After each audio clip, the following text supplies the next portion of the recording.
Brad, good to speak with you. I'll just start on the team news first. What changes, if any, are you pondering ahead of tomorrow? Oh, we're just waiting on Cam Smith actually, just to see how he gets through training today. We've got Ben Littlewood there on standby. But outside of that, we were pretty, we got through okay last week. What's Cam's issue or potential I- issue? He's just had some back tightness for a few weeks now, and he's been managing it the best he can. But um, yeah, it's just just a bit stiff, and we just need to make sure he can do his job properly. How late a call could that potentially be? I'll look at some stage today. We'll see how he pulls up after training, and we'll make that call. In terms of the 21, just Ethan Clark-Wood dropping out, what's the extent of his injury? Is it his shoulder? Yeah, he had a shoulder in collision last week at training, and yeah, so still just waiting for confirmation on exactly how long he'll be out, but he'll be out for a while. It's just whether he needs to get whether it's just rehab or he needs an operation. We're not sure yet. Could that likely be his season over? Yeah, I'd say so. Yep. How much of a blow is that for him? I know he's had a few Yeah, other issues this season. Yeah, it's disappointing for him, mate.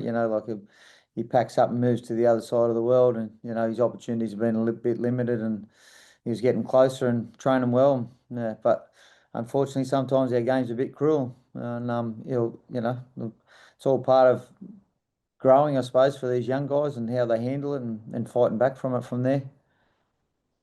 What does that do, sort of, in terms of his contract prospects? I remember you saying around a month or so ago that, like everyone else, he'll have a chance to earn a new deal. But how much of a knock is this on that chance for him now? Yeah, well, look, believes he's gonna have to look at it. Yeah, it makes it hard. I'm not sure on all the rules and regulations around how many games you've got to play. So, like we've only sort of been dealt this news over the last week. So believes he'll look through it all. But yeah, obviously there's rules in place, on how many games you need to play to qualify and things like that. Just on the injury front, how's Mikolaj? Did his operation go all to plan? Yeah, it went well. Mick's here today. He come in and seen the boys, and he's still got a fair bit of swelling around his face. But he's in good spirits, and now we just hopefully he recovers pretty quick and we can get him back out there. Is his time scale still the same? Yeah. Yep, at this stage, but like that can change as we go. But at this stage, there's no reason why what we can't stay the way it is. Is anyone else close to being back in the next couple of weeks or so? Yeah, Gano after the break is really close, for that league game.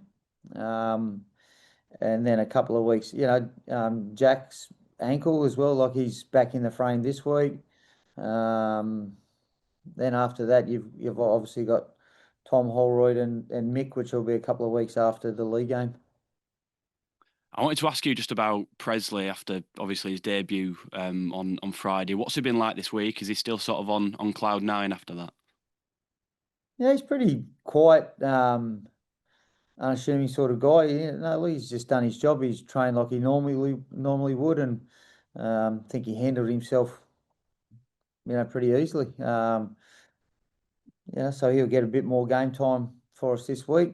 But I thought he carried the ball strong, done his job, and I suppose training with the guys, throughout the preseason into the season, and always, especially in our post session, he's always been a threat and he's been hard for us to handle. I think that gave him a fair level of confidence going into the game, and I think he's come out of the game feeling like he handled it physically.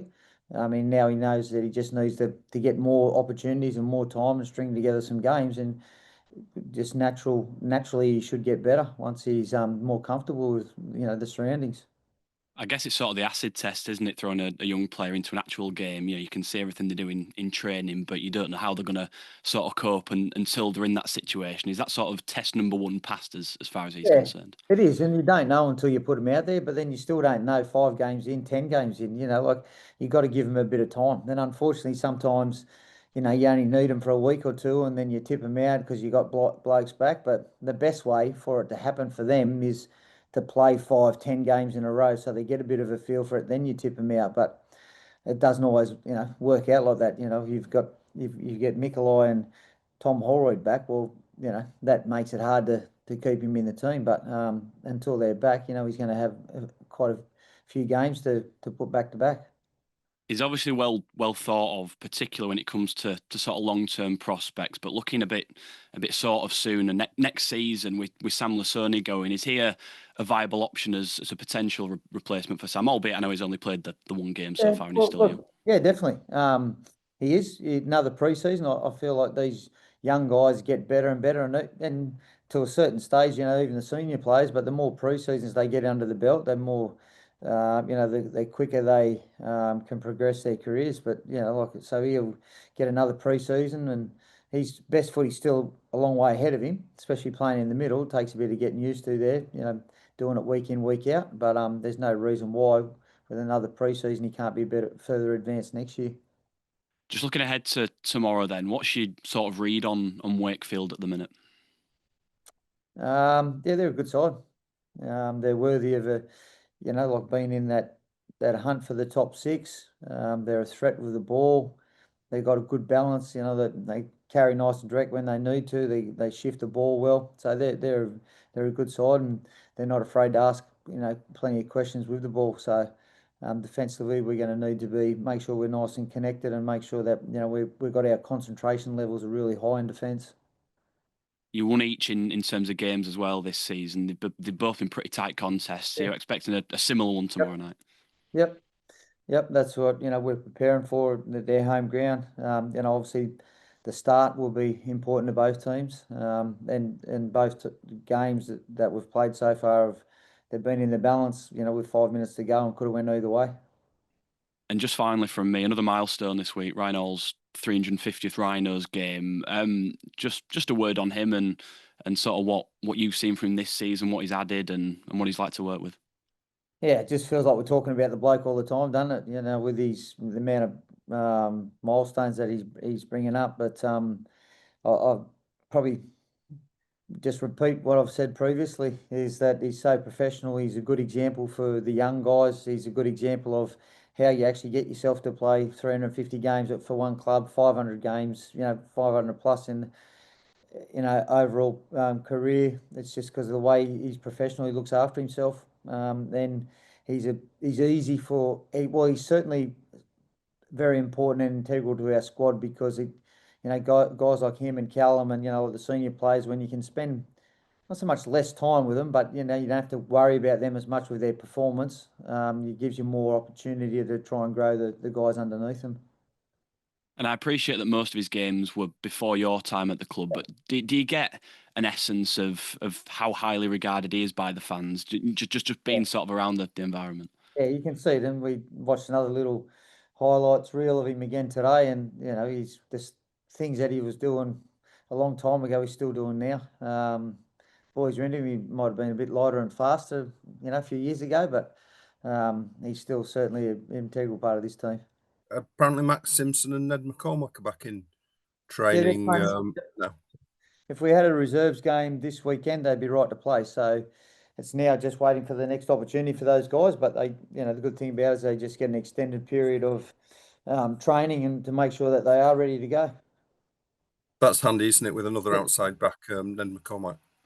Sorry, Ethan Clark-Wood being down, having those two back. Yeah, well, it's just good for them, mate. Like train all pre-season, they work hard. They've been waiting for a long time, to play some footy. So I just hope for their sake, not on a selfish point of view for around the team and what we need numbers wise and back up, but just be good for them to get out and actually play. That's what they want to do, and they love the game. It would be nice for them to get a game and play some footy. Yeah, and it was fair that Ned wouldn't play at all this year, so I suppose it's a bonus if he can get back on the field. Yeah, and it's a credit to him, mate. He's worked hard, but he's been really diligent. It's easy in those things is to give up on when you get some bad news, or take a few shortcuts, or try wait till next year. But he hasn't. He's just gone day at a time, and he's put himself in the position where he's in. Just never know. You get a couple more injuries, and he gets a couple of games in the reserve grade, and he could feature at the end of the year. And just one more on Cam Smith. If he's out, presumably Littlewood will come in. Yep.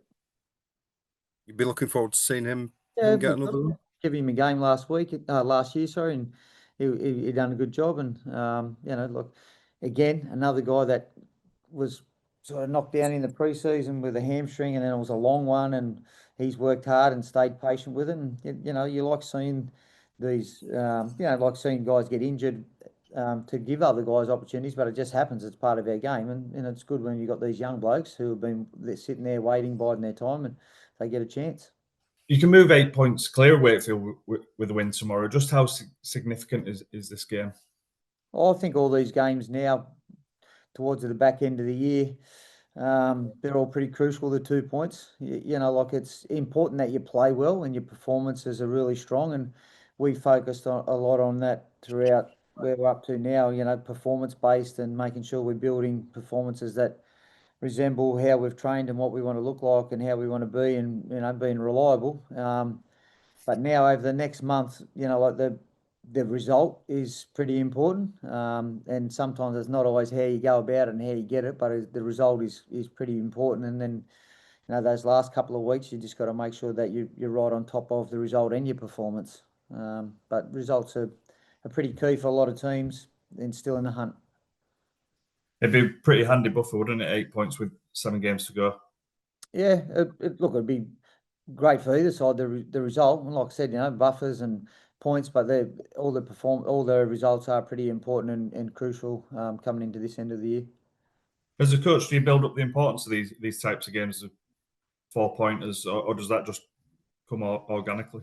I think, James, the guys are pretty well educated on where we sit, what we need to do. Like they know they're worth 4 points. I think sometimes when you over focus on it, it takes the way you focus from how you want to play and how you try and go about getting those that win and those points. So I think when you just focus on that, it becomes the sole focus, and you forget about what you're good at or what you need to do. And like I said, I think the guys are pretty well educated on where we're sitting, what's important. I'm sure they're aware that it could put an 8-point buffer on the rest of the competition.